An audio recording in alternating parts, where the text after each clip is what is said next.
USA Today said, cell phones never got text message to evacuate Tennessee wildfires. Gatlinburg, Tennessee visitor Ed Carnes got his first emergency text alert Monday night after he and his wife became stranded in a line of cars blocked by a fallen tree on a winding mountain road above Gatlinburg, surrounded by thick smoke and flames.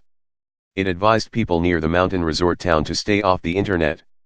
Another alert soon followed with a similar warning about limiting mobile phone use to emergency calls. Carnes of Montgomery, Ala, Chief Judge of the 11th U.S. Circuit Court of Appeals based in Atlanta, knew about the wildfire burning nearby in the Chimney Tops area of the Great Smoky Mountains National Park, he said.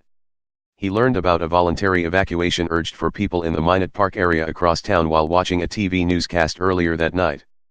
But he said he never got word of the mandatory evacuation order issued for Gatlinburg before his wife opened the drapes of their condo at Highland Condominium Rentals and screamed.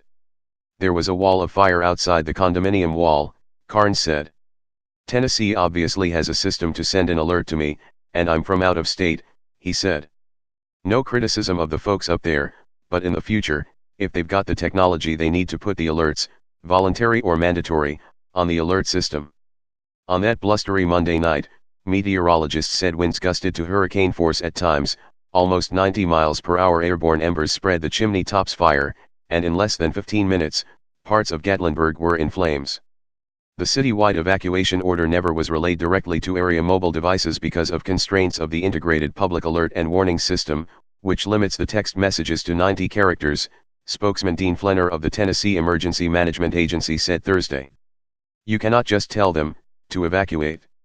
You have to tell them what to do, Flenner said.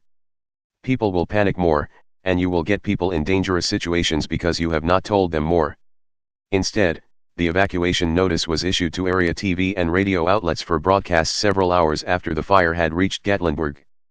The alert specified, the city of Gatlinburg and nearby communities are being evacuated immediately. Nobody is allowed into the city of Gatlinburg at the time. If you are currently in Gatlinburg and are able to evacuate, evacuate immediately and follow any instructions from emergency officials. If you are not instructed to evacuate, please stay off the roads. Carnes said he and several others sheltered in their vehicles along Campbell Lead Road until about 7:30 a.m. ET Tuesday when emergency crews cleared the downed trees. He credited their survival to rain that fell during the night. The Highland condominiums, owned by Gatlinburg Mayor Mike Werner, were destroyed in the fire, which killed at least 11 people. Emergency officials have described the wildfire as a perfect storm that grew exponentially in a rare mix of low humidity, drought conditions, and erratic winds that suddenly doubled in speed to produce hurricane-force gusts up to 87 miles per hour. The blaze initially was reported November 23 as a 3-acre fire near the summit of Chimney Tops Mountain. By midday Monday, Great Smoky Mountains National Park spokeswoman Dana Sohn said the fire had grown to about 500 acres, crossing Newfound Gap Road into the Twin Creek area on the flanks of Mount LeConte. The flames had yet to pose a danger to any park structures or areas outside the park boundaries as federal, state and local firefighters began converging on the area. Sohn noted that wind gusts up to 85 miles per hour were possible throughout the rest of the day. We sent out an alert to all of our local communities, particularly the Gatlinburg community, so they're well aware of any potential threats that could come to structures and facilities on the park boundary, Sohn said during the Monday news briefing on the lawn outside park headquarters.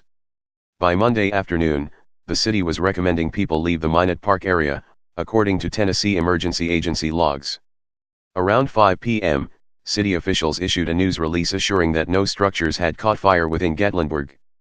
Then within the hour, the winds picked up, blowing flames and embers into town and bringing down power lines, which in turn ignited more fires. We went from nothing to over 20-plus structure fires in a matter of minutes, and that grew and that grew and that grew, Gatlinburg Fire Chief Greg Miller said Thursday. Patrol officers were told to spread the evacuation order door to door quickly. It was so quick that when it started it was bam, bam, bam, Gatlinburg Police Chief Randy Bracken said. It started with boots on the ground. Brandy Lamb, who was living with her husband at the Rainbow Motel on East Parkway, which creates a boundary between town and National Park for part of its way, said a police officer drove by warning people to leave on the loudspeaker of his patrol cruiser. The city of Gatlinburg's Twitter feed announced mandatory evacuations for the Ski Mountain, Savage Gardens, East Foothills Road, Turkey, and Davenport areas at 8:17 p.m. Another tweet was posted at 9:12 p.m. adding downtown Gatlinburg and areas toward Pigeon Forge to the list.